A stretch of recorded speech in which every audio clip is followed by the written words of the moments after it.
Picture this scenario because it's playing out in your life right now, whether you realize it or not. You're at the grocery store. Your cart has everything you need. You get to the register and the total comes to $147. Your heart rate spikes. Your palms sweat slightly. You feel this wave of anxiety wash over you, even though you have $3,000 in your checking account.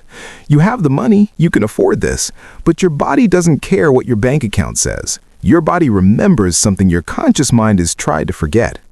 Maybe you remember being 7 years old, watching your mom's face turn pale at the checkout counter when her card declined. Maybe you remember your dad screaming about money at 2 a.m., his voice shaking the walls. Maybe you remember eating cereal for dinner 3 nights in a row and your parents telling you it was fun when you knew something was wrong.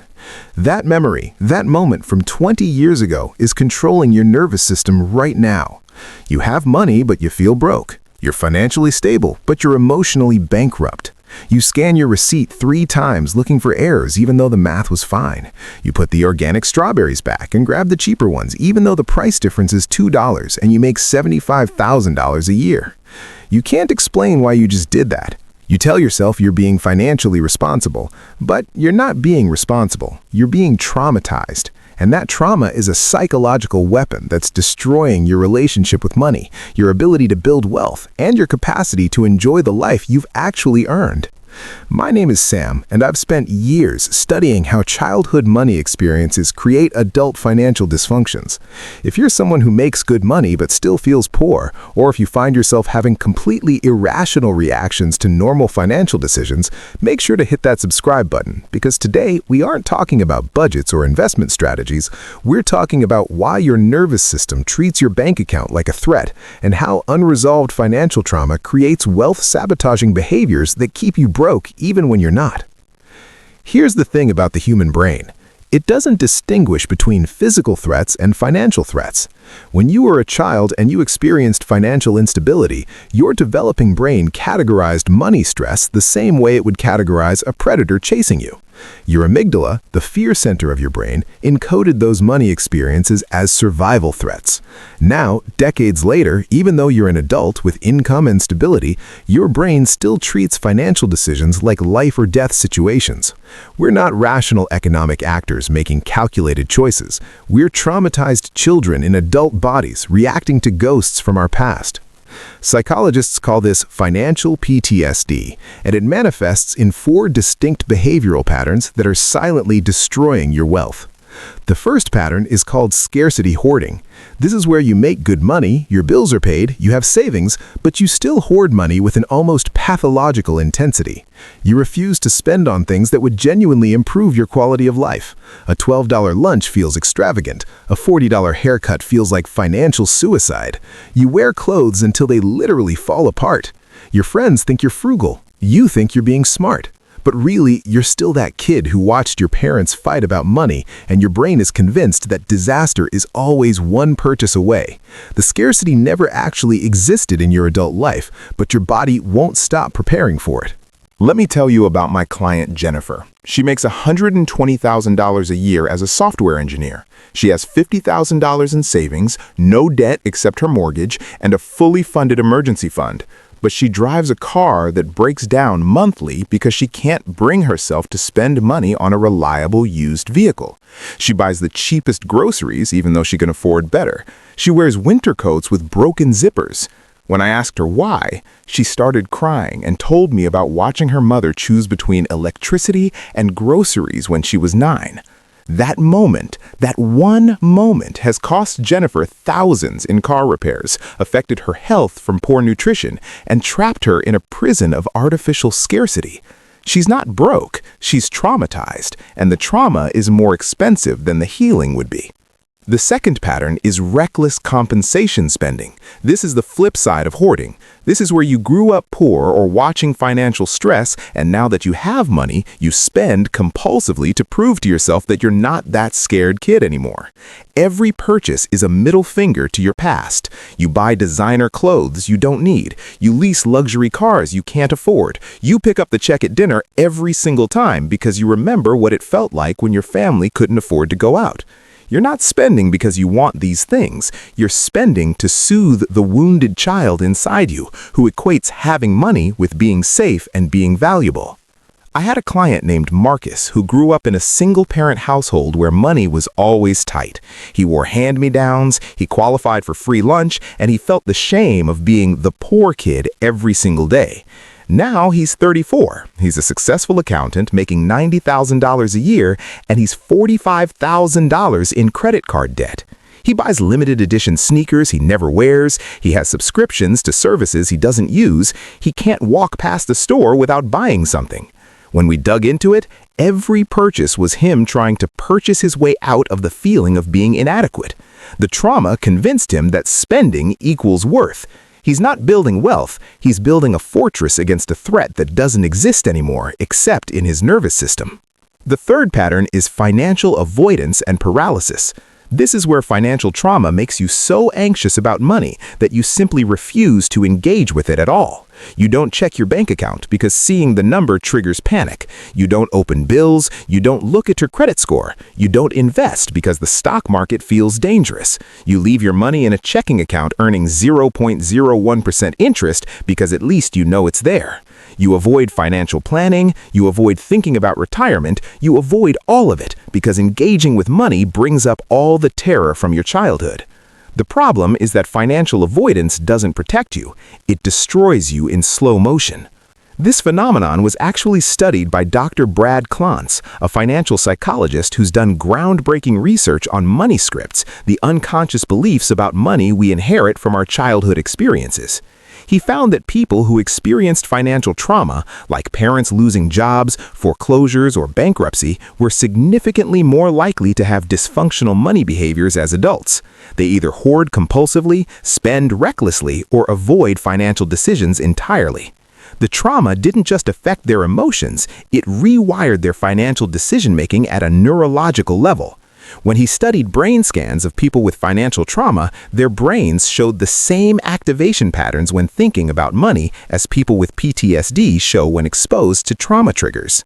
The fourth pattern is what I call inherited scarcity, and this is where your financial trauma isn't even from your own experience, it's from your parents' or grandparents' experience. Maybe your grandparents lived through the Great Depression and taught your parents to never trust banks, never invest, always keep cash hidden in the house. Maybe your parents grew up poor, and even though they became middle class, they still operated from a scarcity mindset and passed that lens to you. You grew up financially stable, but you were raised by traumatized people, and you absorbed their fear like secondhand smoke. Now you make good money, you've never experienced true financial hardship, but you still feel this baseline anxiety about money that doesn't match your reality. You're carrying trauma that isn't even yours. Now, you might be thinking, okay, Sam, so I have some weird feelings about money from my childhood. So what? That's not costing me real money. And I wish that were true. But financial trauma has measurable, devastating impacts on your wealth building. Let me break down the real cost. If you're stuck in scarcity hoarding, you might be sitting on $30,000 in a savings account earning basically nothing when that money could be invested. Over 30 years at a conservative 7% return in the stock market, that $30,000 becomes $228,000. Your trauma just cost you $198,000 in wealth you could have built. If you're in reckless compensation spending and you're carrying $40,000 in credit card debt at 22% interest, you're paying $8,800 a year just in interest. That's $8,800 that could be going toward retirement, a home down payment, or building generational wealth. Over 10 years, that's $88,000 you paid to credit card companies because you were trying to heal childhood wounds with adult purchases. If you're in financial avoidance and you're not investing in your 401k because thinking about retirement gives you anxiety, you're missing out on free money from employer matches and decades of compound growth. The average person who starts investing at 25 versus 35 ends up with twice as much money at retirement because of compound interest. Your avoidance isn't protecting you, it's costing you potentially hundreds of thousands of dollars. We're not talking about feelings anymore. We're talking about generational wealth being destroyed by unprocessed childhood experiences. This is why financial trauma matters. It's not therapy talk, it's math. Your unhealed past is mathematically destroying your financial future. So why does our brain do this? Why does a childhood experience have such a powerful grip on our adult financial behavior? It comes down to something called neuroplasticity and critical developmental windows. Between ages 0 and 7, your brain is incredibly plastic, meaning it's forming the neural pathways and belief systems that will govern your behavior for life. When you experience financial stress during these critical years, your brain doesn't just remember it as a fact, it encodes it as a blueprint for how the world works. If you learned that money equals stress, conflict, and instability, that becomes your operating system. Your brain isn't trying to hurt you, it's trying to protect you based on the data it collected when you were most vulnerable. The problem is that the protection mechanisms that helped you survive childhood become the prison bars that trap you in adulthood. Let's talk about how this impacts wealth inequality and the cycle of generational poverty. Financial trauma is one of the invisible forces that keeps the wealth gap growing. A child who grows up in a financially stable home with parents who model healthy money behaviors learns that money is a tool, investing is normal, and taking calculated financial risks is how you build wealth. They inherit not just money, but healthy money psychology. A child who grows up in financial chaos learns that money is dangerous, scarcity is permanent, and risk is something to avoid at all costs. When these two people become adults and start earning similar incomes, the person with financial trauma will make decisions that keep them trapped, while the person without trauma will make decisions that build wealth. Same income, radically different outcomes, all because of psychological wiring established before they could even read.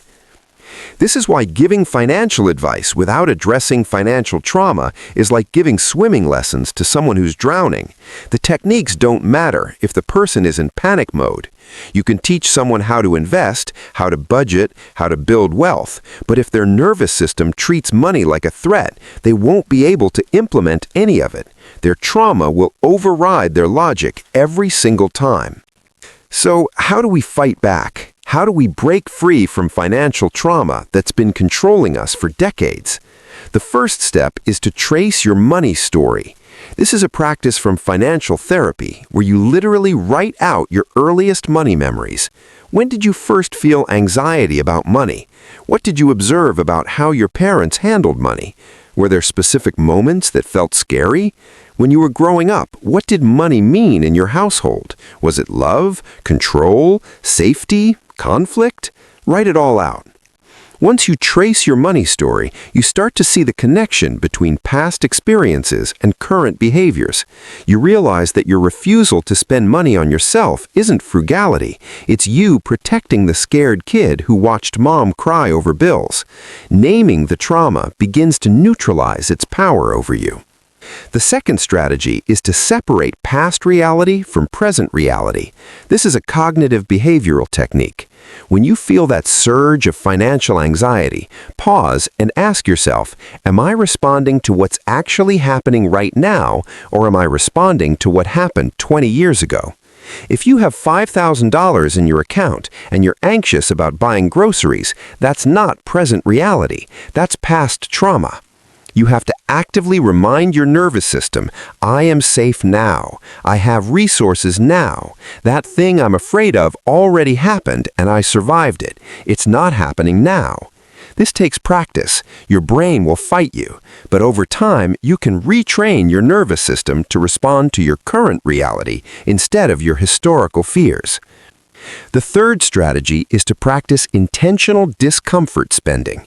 If you're stuck in scarcity hoarding, you need to deliberately make purchases that feel uncomfortable, but that you can objectively afford. Start small. Buy the organic strawberries, even though they're $2 more. Get the nicer haircut. Take yourself to a restaurant you'd normally consider too expensive.